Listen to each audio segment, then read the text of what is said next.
Hi అండి, నమస్తే. నేను మీ Sravanthi. Welcome to Sravanthi foods. ఈరోజు మన వీడియోలో చూడబోయే రెసిపీ వచ్చేసి చాలా ఈజీగా ఉడకబెట్టిన పల్లీ చాట్ని ఎలా చేయాలో చూద్దాం. ఈ పల్లీ చాట్ని చాలా తక్కువ టైంలో చేసుకోవచ్చు. అలాగే ఉడకబెట్టిన పల్లీలను తినడం ద్వారా మన ఆరోగ్యానికి ఎన్నో లాభాలు ఉన్నాయి. డైట్ మెయింటైన్ చేసేవాళ్ళు ఇలా ఉడకబెట్టిన పల్లీలను తీసుకోవడం ద్వారా ఆరోగ్యానికి చాలా మంచిది. నేను ఇక్కడ కాస్త మామూలుగా ఆరిన పచ్చిపల్లికాయలను తీసుకుంటున్నాను. మీ దగ్గర పచ్చిపల్లికాయ లేకపోయినా షాప్లో దొరికే పల్లీలనైనా ఉడికించుకోవచ్చు.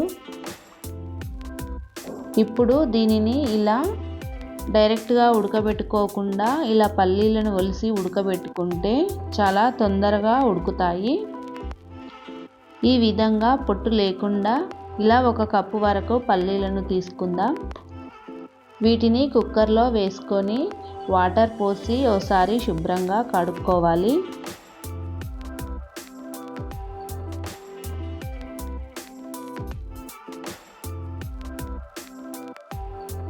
తర్వాత 1 కప్పు పల్లీలకు 2 కప్పుల వాటర్ పోసి 1/2 స్పూన్ సాల్ట్ వేసుకొని కుక్కర్ మూత పెట్టి 3-4 విజిల్స్ వచ్చే వరకు ఉడికించుకోవాలి.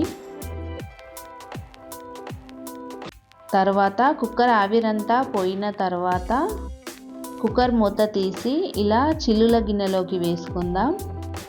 ఇలా వేసుకుంటే ఏమన్నా వాటర్ ఉంటే పోతాయి. తర్వాత వేరొక మిక్సింగ్ బౌల్లోకి వేసుకుందాం.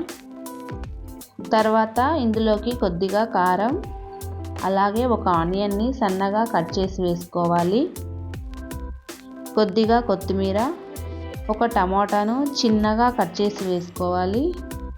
అలాగే అరవక్క నిమ్మరసాన్ని వేసుకోవాలి. ఇలా అంతా కలిసేలా కలుపుకోవాలి.